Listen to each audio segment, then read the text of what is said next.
Hi, welcome to Modern Vegan Family. I'm Lisa Chell and you are in Chell's Kitchen.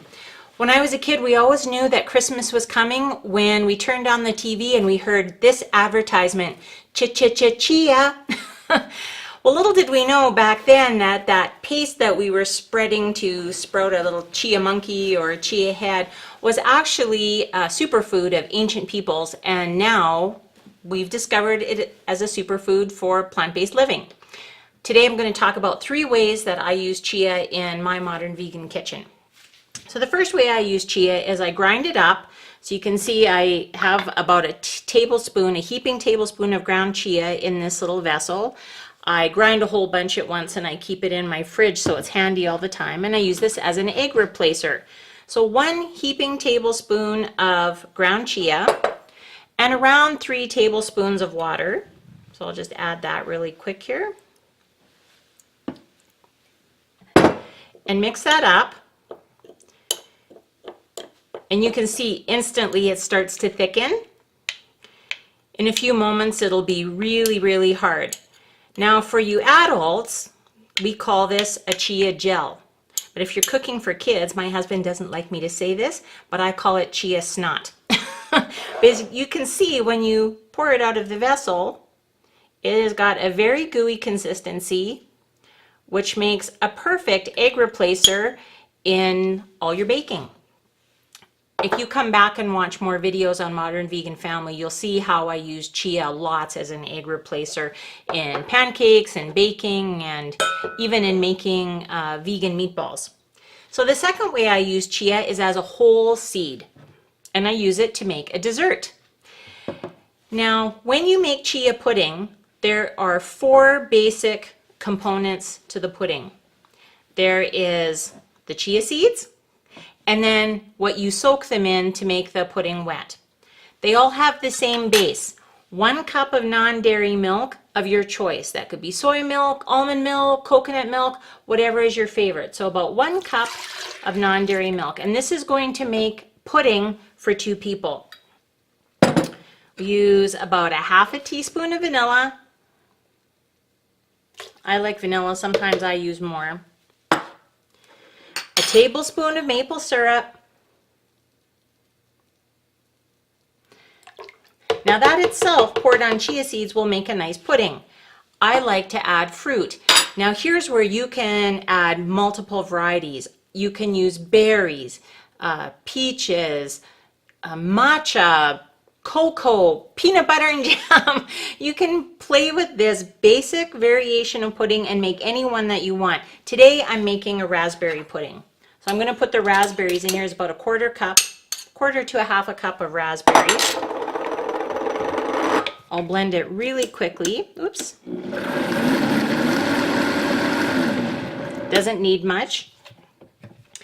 Now, this is a 4-to-1 ratio.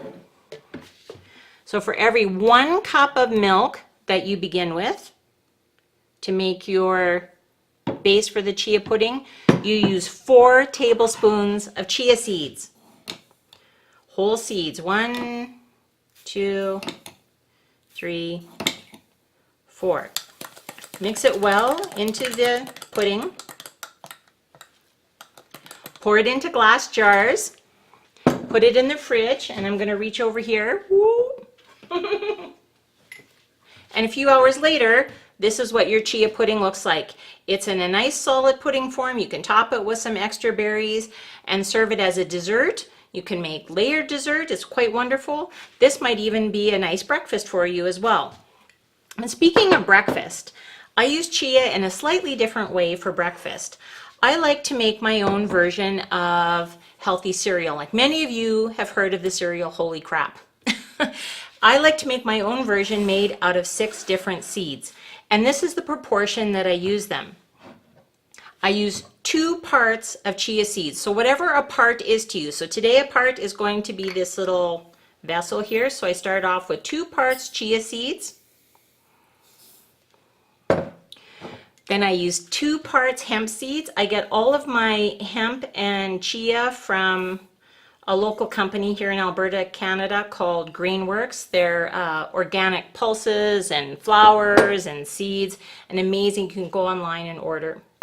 Then I use 1 part sunflower seeds. I get my sunflower seeds when the fresh nuts come out in the fall from a bulk company called Rancho Vignola out of British Columbia. So 1 part sunflower seeds.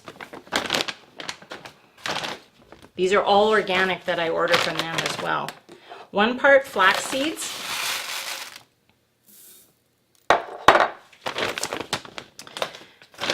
Make 1 part sesame seeds.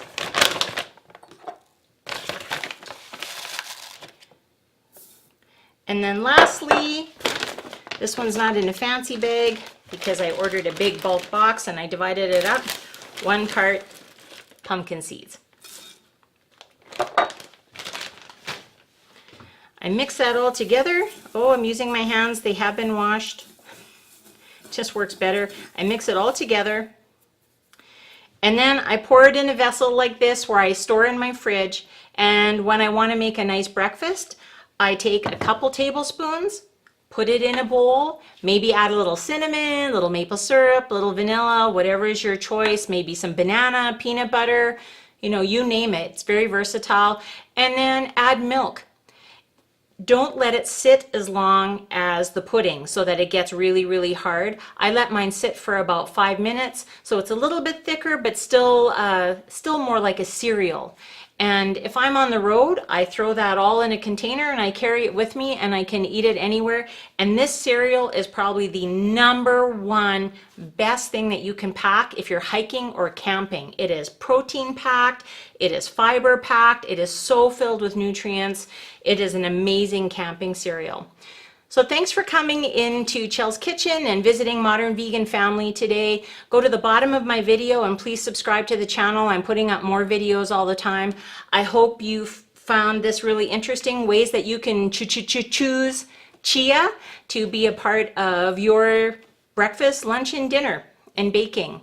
So peace, love, and plants, y'all.